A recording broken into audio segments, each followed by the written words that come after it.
The soft murmur of polished silverware against fine china filled the air of Le Chateau, an upscale restaurant nestled in the heart of the city.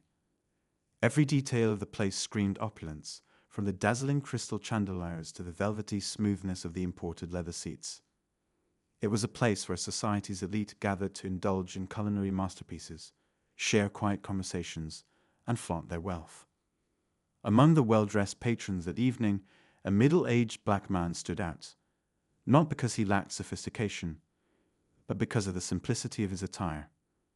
While others adorned themselves in designer suits and glittering jewelry, he wore a neatly pressed white shirt and slacks. His demeanor was calm, almost unassuming, as he quietly surveyed the room before choosing a table in the corner. As he seated himself, the attention of a young waiter fell upon him. The waiter, a tall man with slicked back hair and an air of superiority, was known for his ability to charm high-profile guests. But beneath his polished exterior was a subtle arrogance, one that surfaced whenever he believed someone didn't belong in his meticulously maintained world. Tonight, his gaze narrowed as he noticed the man's modest appearance. With a practiced smile masking his disdain, the waiter approached the table, carrying a menu as though it were a token of his hospitality. "Good evening," he began, his tone teetering on condescension. "Are you sure this is where you meant to dine tonight?" The man's eyes met the waiter's, calm and unbothered, but his expression didn't waver. "I'm quite sure," he said in a deep, steady voice, his politeness unwavering. The waiter's smile tightened. "Well, our menu is exclusive," he added, lingering on the word as if to imply it was meant for a different sort of clientele. "Perhaps I could recommend something more fitting." A faint flicker of surprise crossed the man's face, but it was quickly replaced by a measured smile. "I'd like to see the menu, please." Reluctantly, the waiter placed the menu in front of him, his polished shoes clicking sharply against the marble floor as he walked away. He cast a quick glance over his shoulder, as though waiting for the man to fumble, to show some sign that he was out of his depth. But the man simply opened the menu and began reading with quiet confidence. At a nearby table, a couple whispered to one another, their curious gazes flitting toward the scene. The man's presence had not gone unnoticed, and soon small murmurs rippled through the room. Guests exchanged glances, their conversations dipping to hushed tones as they speculated about the stranger's identity. The waiter returned, his demeanor colder now, as though emboldened by the attention of the other patrons. "Have you made a decision, sir?" he asked, emphasizing the last word in a tone that barely concealed his irritation. The man closed the menu gently and looked up. "I'll have the chef's special," he replied, his voice calm but firm. "The chef's special?" the waiter repeated, his eyebrows lifting in mock surprise. "That's one of our most expensive dishes. Perhaps you'd like to see our starter options first?" The man didn't flinch. "No, thank you. The chef's special will do." A strained silence fell between them before the waiter turned sharply on his heel, muttering something under his breath as he disappeared toward the kitchen. The man remained composed, his hands resting lightly on the table as he glanced around the room. His expression revealed nothing, but the subtle flicker of his eyes suggested he noticed every whisper, every sideways glance, and every dismissive smirk. Back in the kitchen, the waiter scoffed as he relayed the order to the staff, his voice dripping with derision. "Table 7. He wants the chef's special," he sneered. "Probably doesn't even know what it is." Unbeknownst to him, one of the chefs raised an eyebrow at the description of the man. Something about it sparked a faint recognition, but the waiter's complaints drowned out his thoughts. As the night progressed, the tension in the dining room only grew. The waiter continued his subtle attempts to undermine the man, bringing the wrong wine and making offhand comments about the exclusivity of the establishment. Each time, the man met him with quiet dignity, refusing to rise to the bait. But just as dessert was being served, an unexpected turn of events sent a ripple through the restaurant. A distinguished-looking gentleman entered the room, his presence commanding immediate attention. He was the owner of Le Chateau, a man rarely seen on the floor, but known for his sharp business acumen and uncompromising standards. The owner's eyes scanned the room before they landed on the man at table 7. His face, lit up in recognition, and he strode purposefully toward him. The waiter's smug expression faltered as he watched the scene unfold. Whispers erupted among the diners, their curiosity now mingled with astonishment. Who was this man, and why did the owner seem so eager to greet him? The owner extended a hand to the man, his voice warm and respectful. "It's an honor to have you here," he said, loud enough for the surrounding tables to hear. "Please let me know if there's anything you need." The man smiled, shaking the owner's hand. "Thank you. Everything has been revealing so far." The waiter's face turned pale as realization dawned. He glanced nervously between the owner and the man, his mind racing to piece together the truth. He had made assumptions, and now it seemed those assumptions were about to come crashing down. The room fell silent, all eyes on the corner table, as the man leaned back in his chair. His smile was calm, almost amused, as he prepared to speak words that would leave the entire restaurant in stunned silence. The room remained charged with curiosity, the air thick with the weight of unspoken questions. The man at table 7, still radiating an air of quiet composure, allowed a brief moment to pass before speaking. His words, when they came, were measured but carried a subtle edge that hinted at something more profound beneath the surface.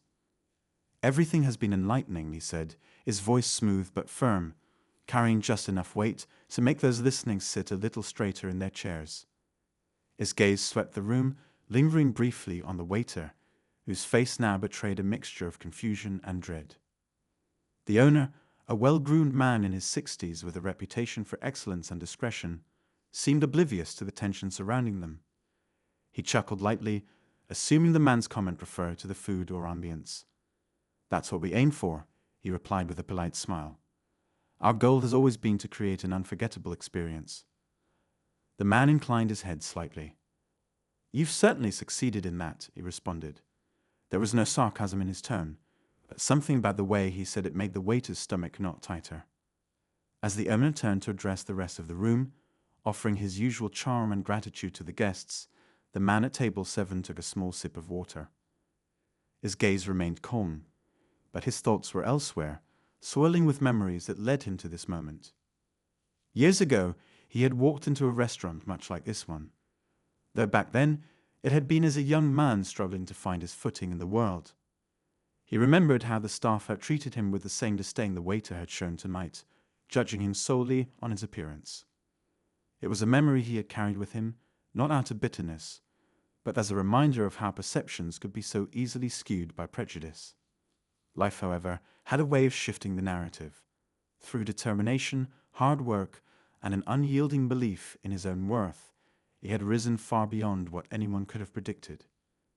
Business ventures that once seemed like distant dreams had become reality, and his name now carried weight in circles that the waiter, indeed most of the restaurant's patrons, could hardly imagine. But he had never forgotten the lessons those early experiences had taught him. Respect, he had learned, was not a currency reserved for the wealthy or well-dressed. It was a basic human right, one that should be extended without question or hesitation. Tonight, as he sat in the luxurious setting of Le Chateau, he found himself face to face with the same kind of prejudice he had encountered all those years ago. The irony of it all was almost amusing. Almost. The waiter, meanwhile, struggled to maintain his composure. His mind raced through the possible implications of the owner's warm greeting toward the man. Could he be some kind of VIP?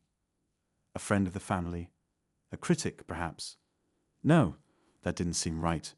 Critics were usually known to the staff in advance, and this man had walked in without reservation or fanfare. The uncertainty gnawed at him, each passing second increasing the weight of his earlier actions. Across the room, conversations began to pick up again, though the occasional glance toward table 7 revealed that the guests were still very much tuned into the unfolding drama. Speculation buzzed softly among them, their curiosity feeding on the mystery of the man's presence and the waiter's visible discomfort. Finally, unable to bear the tension any longer, the waiter approached one of his colleagues, a seasoned waitress who had been with the restaurant for years. "Do you know who that guy is?" he asked in a low voice, jerking his head toward the corner table. The waitress glanced over, her brow furrowing slightly as she studied the man. No idea, she admitted. But if the boss is treating him like that, he's got to be important. Why? What's going on? The waiter hesitated, debating whether to confess his earlier behavior. Nothing, he muttered, forcing a tight smile. Just curious. But the waitress wasn't fooled. She gave him a pointed look, her eyes narrowing slightly.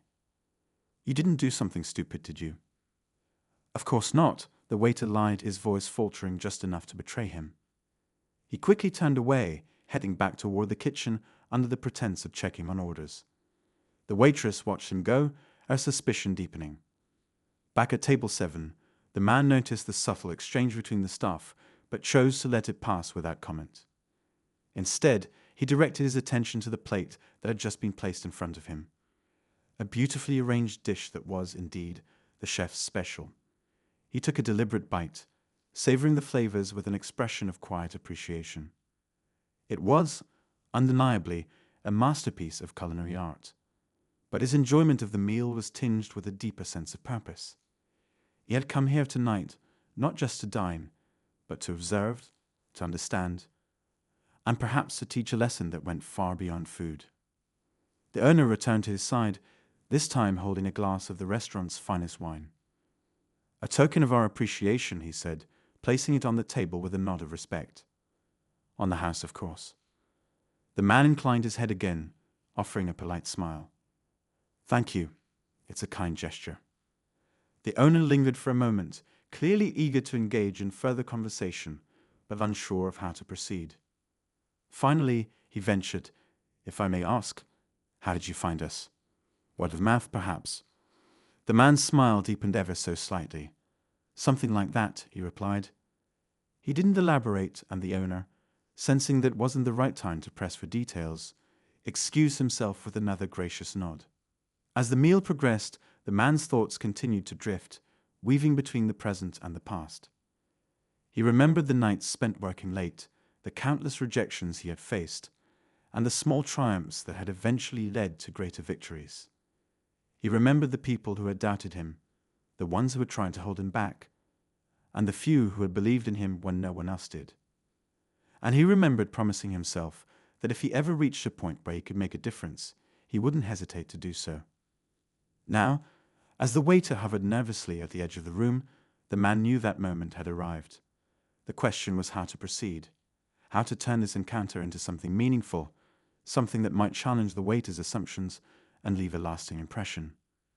The answer, he realized, lay not in anger or confrontation, but in grace. True power, after all, didn't need to shout or demand attention. It spoke softly, yet carried undeniable weight. The evening was far from over, and the man's presence continued to cast a quiet ripple through the restaurant. Every action, every word, seemed to carry the potential to shift the dynamic of the room. And though the waiter tried to keep his distance, he couldn't shake the feeling that his actions were about to catch up with him in a way he hadn't anticipated. For now, the man simply ate in peace, his gaze steady and thoughtful, as the wheels of fate turned quietly around him. The hum of conversation in the restaurant continued, a low murmur punctuated by the clinking of glasses and the occasional burst of laughter. Yet, beneath the surface, an unmistakable undercurrent of tension lingered, radiating from table 7. The man continued his meal with the same calm composure, each bite deliberate, each sip measured, as though the world around him didn't exist. But he noticed everything, every glance, every hurried whisper, every nervous movement from the waiter, who was now doing his best to avoid his line of sight. In the kitchen, the waiter leaned against the counter, his hands gripping the edge as he tried to steady his nerves. His mind raced with questions, each one more unsettling than the last. Who was this man? Why had the owner treated him with such deference? And most importantly, did the man at table 7 know what had happened earlier? The waiter couldn't stop replaying the encounter in his mind, the condescending tone he'd used, the dismissive way he'd walked off after refusing to take the man's order. If only he could go back and undo it. He glanced at the head chef, a stern but fair woman named Margot, who was busy plating a dish with her usual precision. Hey, he called out hesitantly. Do you know anything about the guy at table 7? Margot didn't look up. Nope. Why? Just curious, the waiter said, trying to sound casual. The owner's been all over him, and I thought maybe he's some kind of food critic or something. Margot finally glanced up, her sharp eyes narrowing. If he is, you better hope you didn't screw up. Critics can make or break us. The waiter swallowed hard, his throat suddenly dry. Yeah, right, he mumbled, retreating to the corner of the kitchen. Out in the dining area, the waitress who had questioned the waiter earlier was making her rounds, keeping an eye on the unfolding situation. She couldn't shake the feeling that something was off. The man at table 7 wasn't acting like a typical high-profile guest. He wasn't demanding, didn't seem interested in drawing attention to himself, and yet his presence was impossible to ignore. She decided to approach his table, a friendly smile fixed on her face. "Is there anything else I can get for you, sir?" she asked, her tone warm and professional. The man looked up, his eyes meeting hers with a calm intensity that made her pause. "Everything is perfect," he said. "Thank you." She hesitated for a moment, then added, "If there's anything you need, please don't hesitate to ask. We're here to make sure you have the best experience possible." The man nodded, his smile faint but genuine. "I appreciate that." As she walked away, she couldn't help but feel that there was more to him than met the eye. There was a quiet confidence about him, a sense of purpose that seemed out of place in a setting where appearances often mattered more than substance. Meanwhile, the owner had retreated to his office, flipping through the reservation logs in an attempt to piece together who the man might be. It bothered him that someone of such apparent importance had arrived without notice. He prided himself on knowing every influential figure who walked through his doors, and yet this man had slipped through the cracks. He made a mental note to speak with the maitre d' about it later. Back at table 7, the man finished his meal, setting his utensils down neatly on the plate. He leaned back slightly, taking in the room with a thoughtful expression. The restaurant was undeniably beautiful. Warm lighting, elegant decor, and an air of sophistication that spoke to careful planning and meticulous attention to detail. Yet, for all its charm, the experience had been marred by the earlier encounter with the waiter. It wasn't anger he felt, but disappointment. How many others had been treated the same way? How many voices had gone unheard, dismissed simply because they didn't fit the mold of what someone deemed worthy? The thought weighed on him, not just as a guest, but as someone who had once been on the receiving end of such treatment far too many times. The waiter, unable to avoid him any longer, finally mustered the courage to approach the table. He forced a smile, though it faltered under the man's steady gaze. "How was everything, sir?"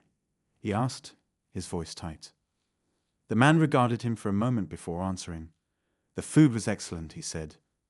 "Compliments to the chef." The waiter nodded quickly, relief washing over him. "I'll let her know. Is there anything else I can get for you? Dessert, maybe?" "No, thank you," the man replied. He picked up the cloth napkin from his lap, folding it carefully and placing it on the table. "But there is something I'd like to discuss." The waiter's heart sank. He knew this was it, the moment he had been dreading. "Of course," he said, his voice barely above a whisper. Before the man could say more, the owner reappeared, his expression bright and welcoming. "Ah, I see you're finished," he said, his tone full of practiced cheer. "I trust everything was to your satisfaction." The man looked up at him, his expression unreadable. "It was," he said, "but there's something we need to talk about." The owner hesitated, caught off guard by the shift in tone.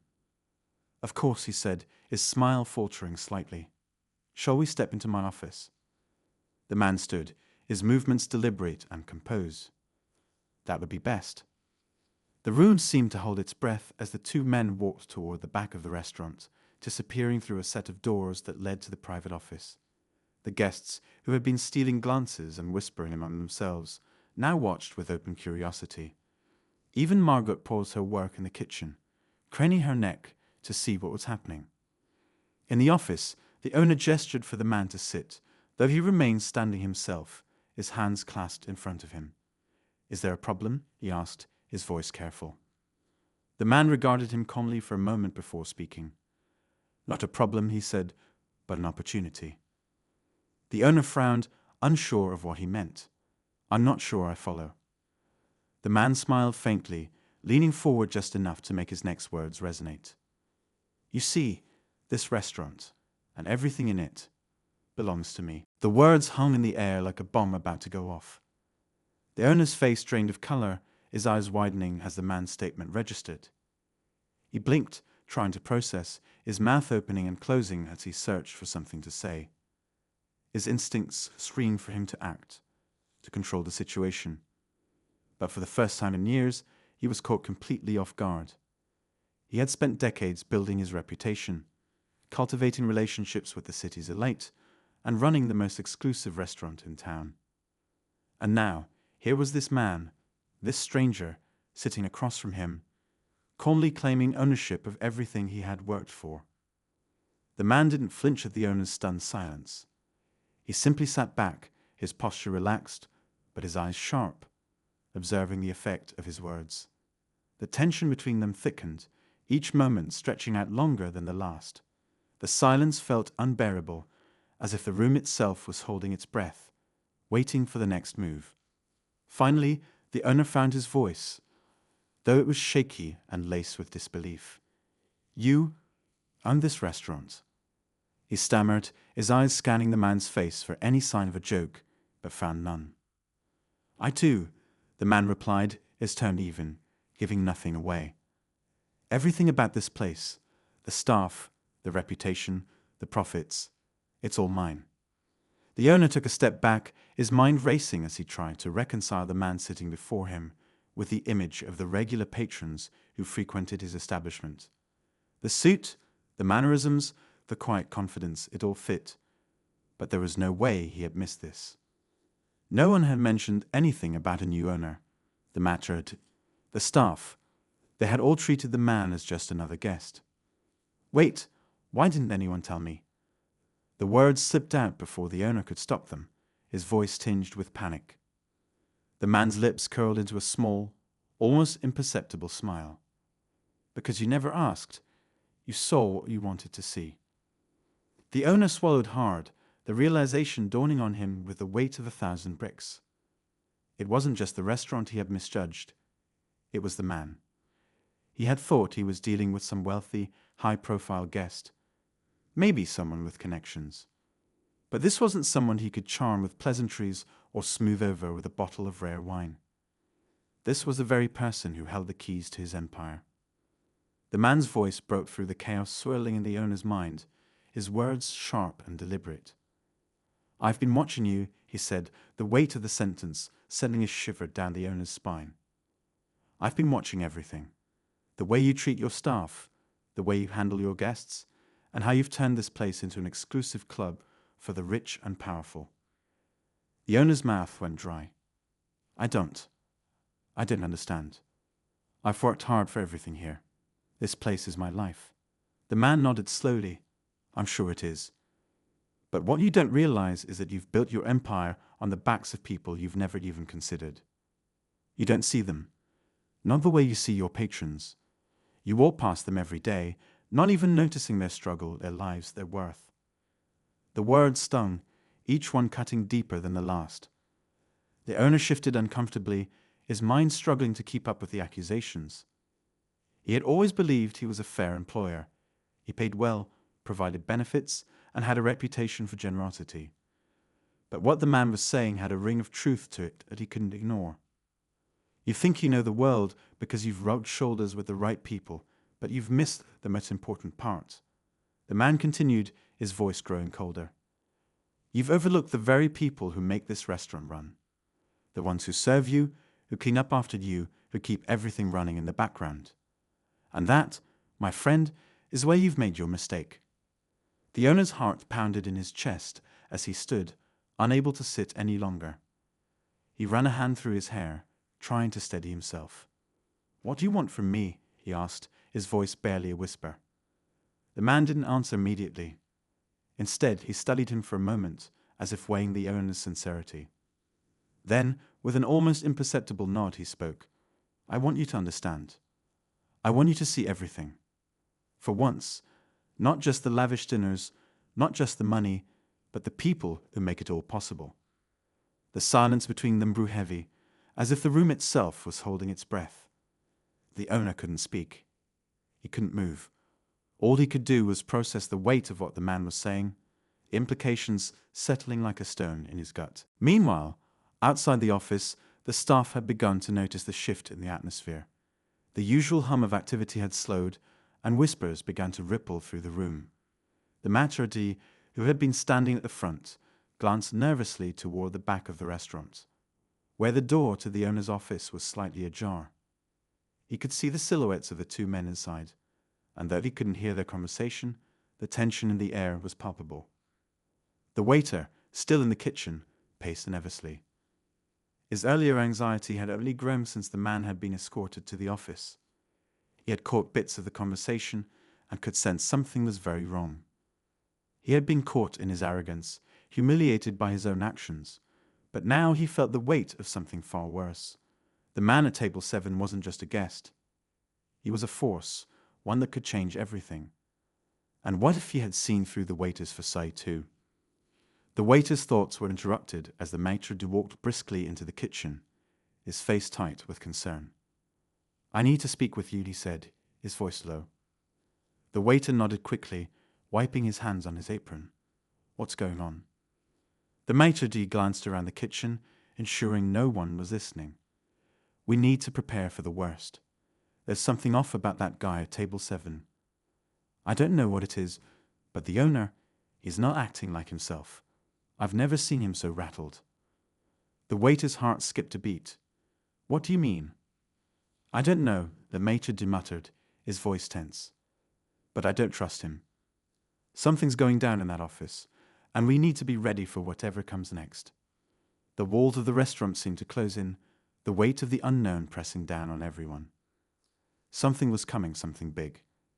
And no one, least of all the owner, had any idea how it would all end.